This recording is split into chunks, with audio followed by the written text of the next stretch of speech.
एक बच्ची, एक नाबालिग बच्ची अपने घर के अंदर कपड़े बदल रही थी, जो उसे ज्ञान भी नहीं था कि उसके साथ कुछ आने वाला समय है, क्या होने वाला है। लेकिन क्या होता है कि जब वो कपड़े बदल रही होती है तो उसका बाप उस टाइम पे घर पे आ जाता है, और उस टाइम पे उसकी माँ घर में नहीं होती है। बाप के घर आने के बाद वो जो उसका पिता होता है उसे उस अवस्था में देखता है, यानी कि उसे नग्न अवस्था में देखता है, उसके कपड़े उसके शरीर पर नहीं होते हैं, तो उसका शरीर देखकर उसके अंदर वैश्याना हरकतें जाग जाती हैं, उसके अंदर हैवान जाग जाता है, उसके अंदर शैतान जाग जाता है, और वो भूल जाता है कि वो जो सामने खड़ी हुई बच्ची है वो उसकी खुद की लड़की है, उसका खुद का अपना खून है, और वो उसके साथ बलात्कार जैसी घटना को अंजाम दे देता है। और जब तक उसके साथ बलात्कार करता रहता है, जब तक उसका मन नहीं भरता, और जब उसको वो छोड़ता है तो उसको धमकी देता है कि अब ये जो बात है किसी के सामने खुलनी नहीं चाहिए।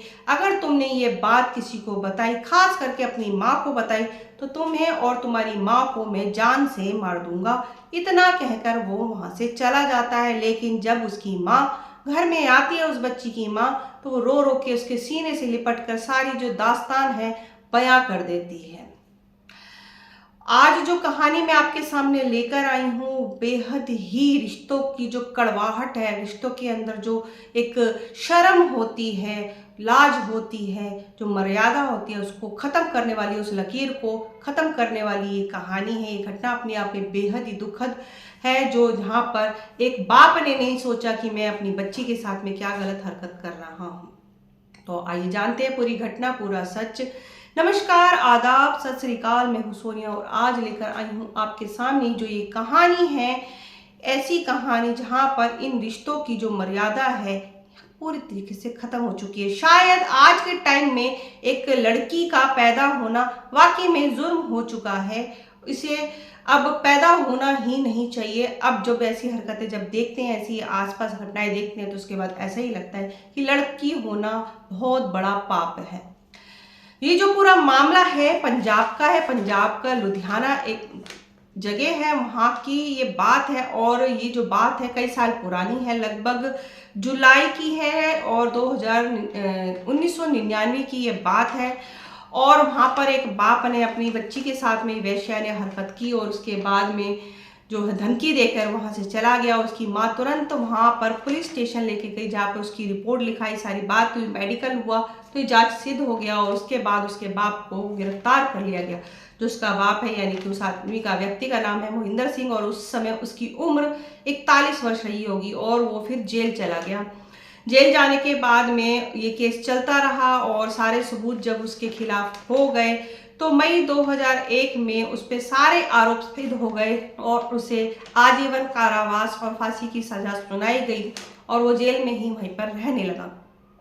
लेकिन जो जेल में जब वो रह रहा था, वहां पर पहले जब वो गया था तो लोग उससे बहुत नफरत करते थे, क्योंकि वो जिस जुर्म में आया था उसके बाद उसे लोग देखना भी पसंद नहीं करते थे, उसे घृणा भरी दृष्टि से देखते थे, क्योंकि उसने अपनी बेटी के साथ में बलात्कार किया था।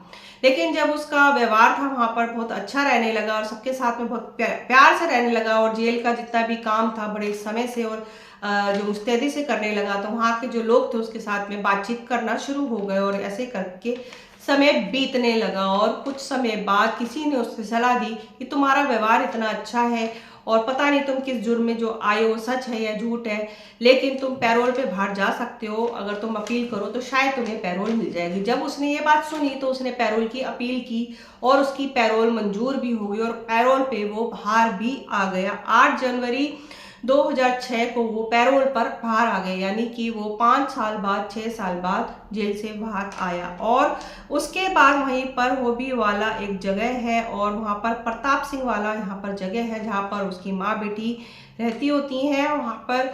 और जो माँ है उसका नाम है बीनू वर्मा, और बेटी का नाम है गीतू वर्मा। दोनों घर में ही होती हैं उधर ही उस टाइम पे।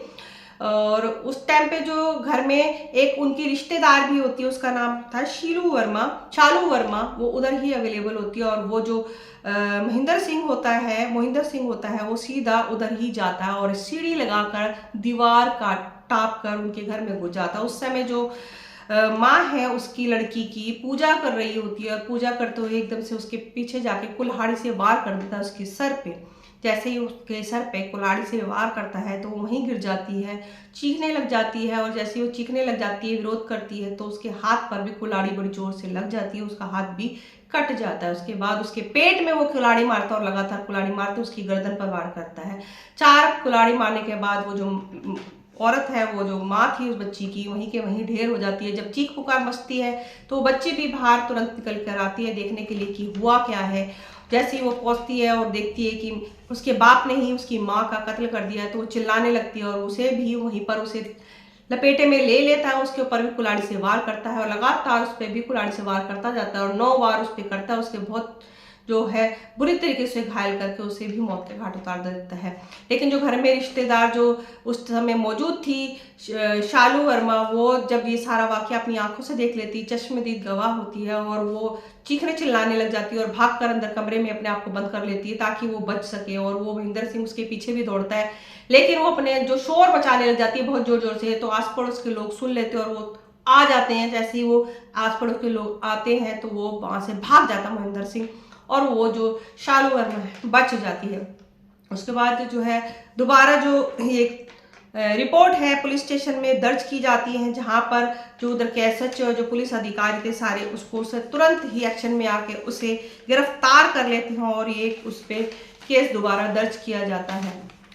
और जब ये केस दर्ज किया जाता है तो ज़्यादा टाइम ये केस नहीं चलता है। यहाँ पर मैं एक बात बता दूं कि जब उसको पहले सजा हुई थी तो आजीवन कारावास की हुई थी, जो बलात्कार के लेकर हुई थी, लेकिन यहाँ पर जो सजा हुई है उसको मौत की सजा हुई, फांसी की सजा हुई और 2007 नवंबर में उसको जो है फांसी की सजा सुनाई गई। और केस 1 साल ही चला, यानी 2006 में केस हुआ था और 1 साल तक केस चला। उसके बाद ही जल्दी केस निपटा कर उसको जो है सजा दी गई, फांसी की सजा दी गई, क्योंकि जज का कहना था कि ये जो rare of the rare case है, इसमें कोई ज़्यादा देखने की जरूरत नहीं है, विटनेस भी है, सब कुछ है और इस केस में कुछ दम नहीं है और इसको सजा दी जाए। अब सजा मिलने के बाद में वो जेल के अंदर सजा काट ही रहा था और फिर मई 2008 में वो दोबारा अपील करता हाई कोर्ट के अंदर कि मुझे जो मेरी सजा है थोड़ी कम की जाए और मेरा व्यवहार भी अच्छा है, इस टाइप से वो कुछ अटकलें लगाता है। लेकिन हाई कोर्ट उसकी सजा बरकरार रखता है और लोग खुश होते हैं कि इसको तो सजा मिलनी चाहिए, इसको हाई कोर्ट ने जो फैसला लिया है बिल्कुल सही लिया है। उसके बाद वो दोबारा जो है सुप्रीम कोर्ट में भी एक अपनी अर्जी लगाता है और अजीब अजीब के तर्क देता है कि उस समय मुझ में ये था वो था, मुझे ये तबीयत खराब थी और ऐसे मैं 41 साल का था, मुझे पता नहीं था ऐसा कुछ है, मैं कर जाऊंगा, ये है वो है, मैं अपने किए पे पछता रहा हूँ और मुझे जो मेरी सजा है कम की जाए। उसके बाद उसकी जो सजा है आजीवन कारावास में तब्दील कर दी गई। उसकी जो कैद है पूरी उम्र उसको वहाँ पर किया गया कैद। और यहाँ बताया जा रहा है कि उसको ये भी बोला जज ने कि जब तक ये मरेगा नहीं वहीं पर ही रहेगा, वहीं पर ही सारा जो है उसके साथ कड़ी से कड़ी सख्ती से पेश आया जाए, उससे सारे काम करवाए जाए, उसके साथ सारे जितने भी जेल के अंदर काम करवाए जाते कैदियों से उस तरीके से करवाया जाए, कोई रियायत उसके साथ नहीं बरती जाएगी। शायद वो अभी भी उम्र कैद की सजा ही काट रहे होंगे। लेकिन जो आज हमने ये कहानी सुनी और आज ये किस्सा मैंने आपको जो बताया उसमें हमें क्या सीखने को मिलता और क्या हमारे को संदेश मिलता है, ये सोचने वाली बात है। जो आज के टाइम में जो रिश्तों का जो एक हनन हो रहा है, जो रिश्ते जो चकनाचूर होते जा रहे हैं और ये बच्चा जो एक अपने बाप पे नहीं ट्रस्ट कर सकता, अपने पिता पे ट्रस्ट नहीं कर सकता, तो वो बच्ची कहाँ जाएगी, ये लड़की कहाँ जाएंगी? क्या लड़कियों को कोई जगह मिलेगी जहां पर वो सुरक्षित हैं, जब वो अपने घर में ही अपने बाप के साथ अपने भाई के साथ ही सुरक्षित नहीं है? तो बताएं कोई ऐसी जगह जहां पर ये बच्चियां, ये लड़कियां, ये औरतें सुरक्षित हों, ऐसा कोई माहौल, ऐसी कोई जगह जो है, कोई है तो कोई प्लीज बताए, यहाँ कमेंट में हमें बताएं। जो ये जो सारी जो वाकया है बेहद ही दर्दनाक होते हैं, इस तरीके की घटनाएं होने से समाज में बहुत गंदा ही मैसेज जाता है, विश्वास खत्म होता है और लोग सवाल करते हैं एक दूसरे के साथ में कि ये जो हुआ ये बेहद ही गलत हुआ और सारे रिश्तों पर उंगली उठ जाती है।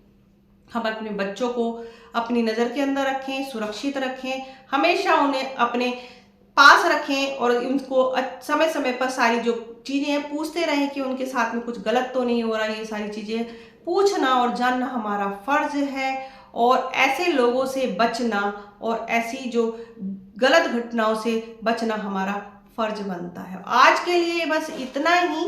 आपके साथ नई अपडेट के साथ फिर से मुलाकात होगी। तब तक के लिए नमस्कार।